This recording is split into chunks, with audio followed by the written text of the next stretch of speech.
Estamos con Lucas Tripaldi, que tengo el placer de conocerlo y hace un par de años formamos con él Cartas de Japón, Eridanus, un proyecto muy reciente que fue editado por este mismo sello Cyclical Dreams, y ahora está presentando su nuevo material que se llama Aldea Olvidada.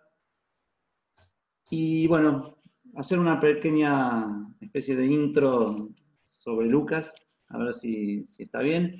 Es un músico y compositor argentino, nacido y reside también en Buenos Aires.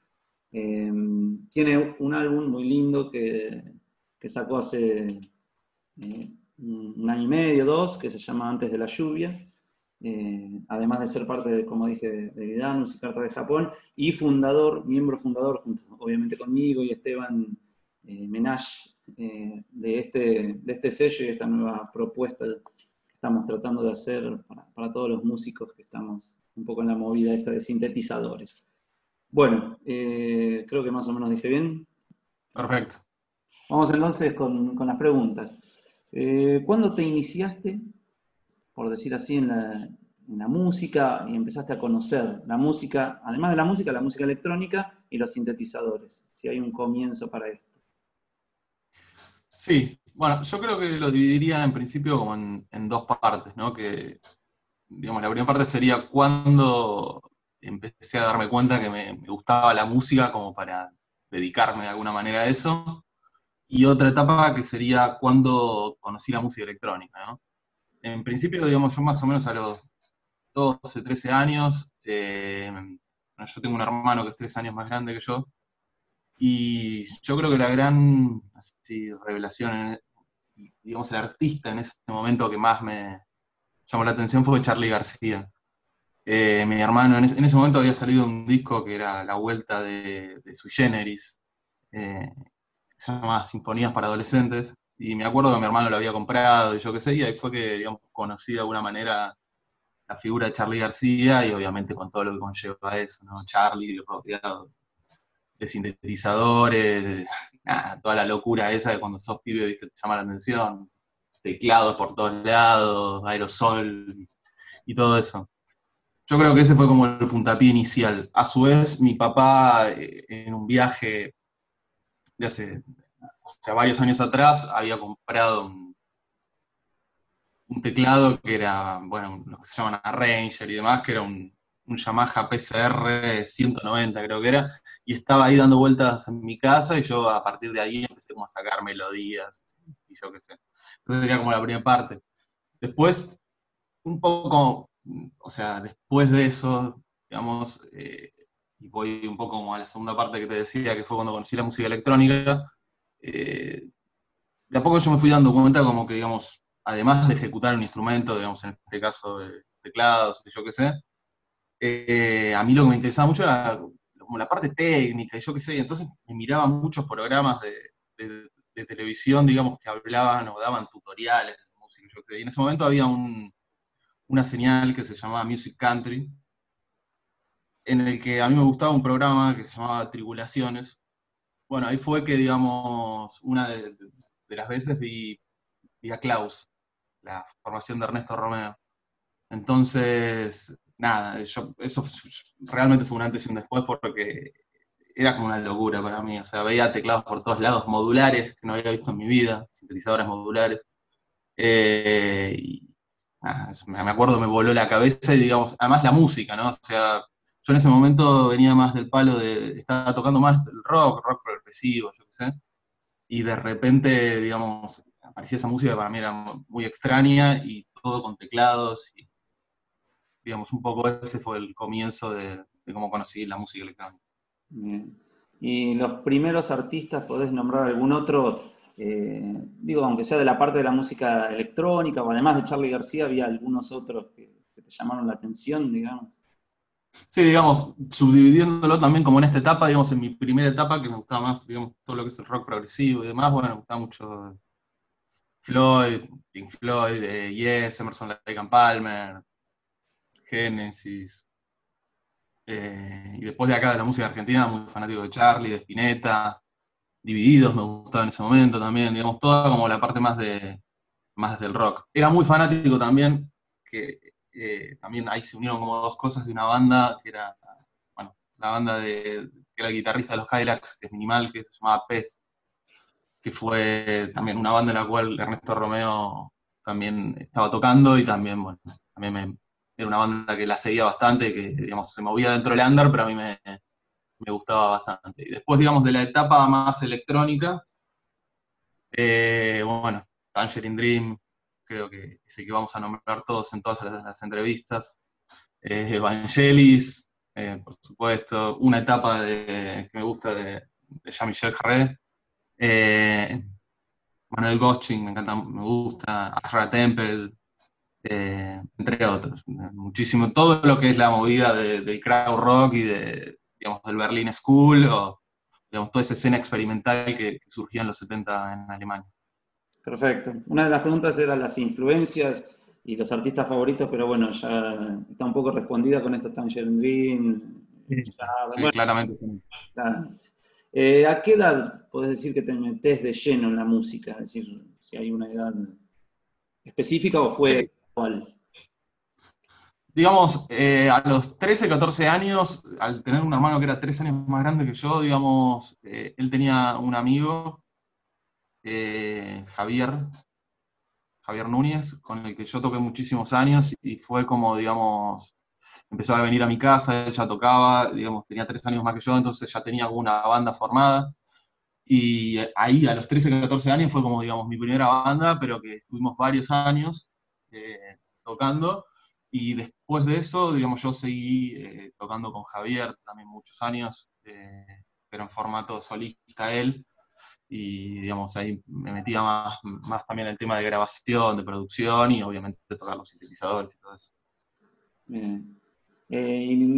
¿Y tu formación fue más, digamos, autodidacta o así concurrías a clases con algún profesor?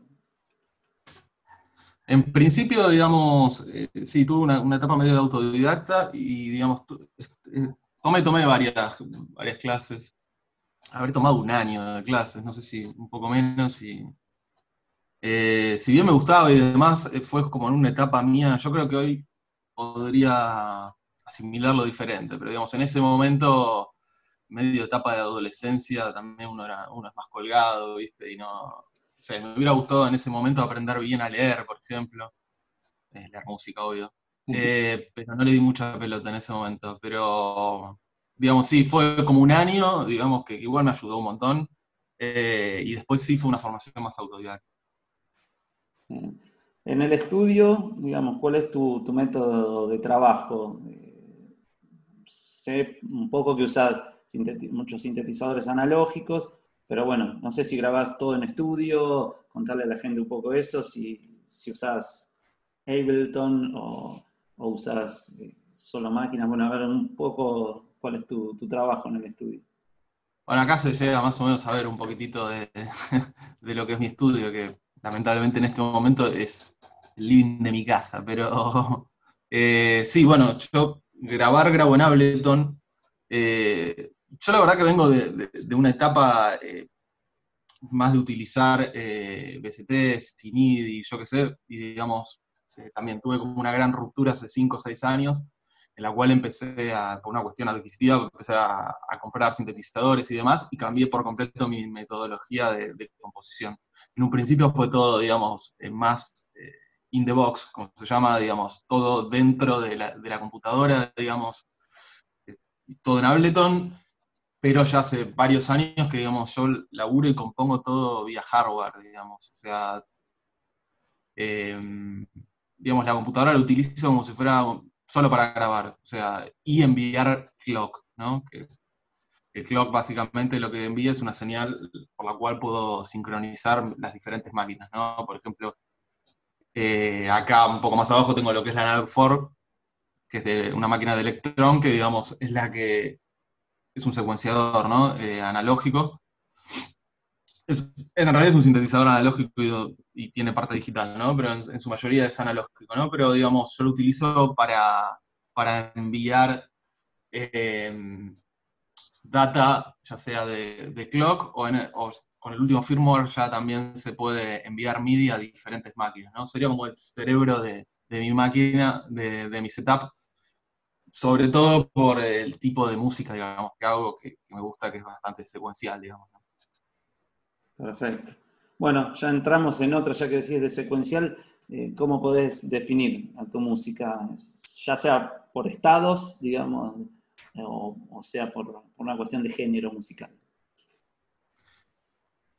Sí, es difícil, ¿no? El tema de los estilos musicales. Pero sí, yo creo que claramente lo que más me gusta hacer es todo lo que es la música secuencial y ambient y demás. Yo la definiría un poco por ese lado. Está plagada de alguna manera de secuencias y me gusta mucho lo que genera lo repetitivo, ¿no? El loop, la secuencia, digamos, lo que genera eso en las personas.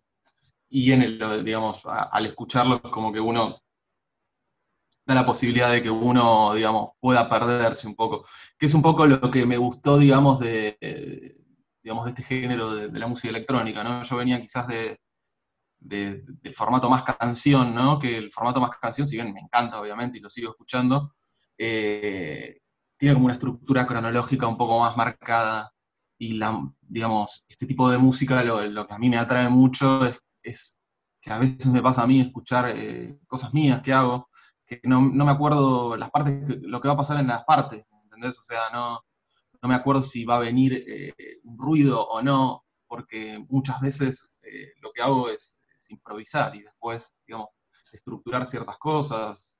Entonces, digamos, yo la definiría como una música secuencial y volada.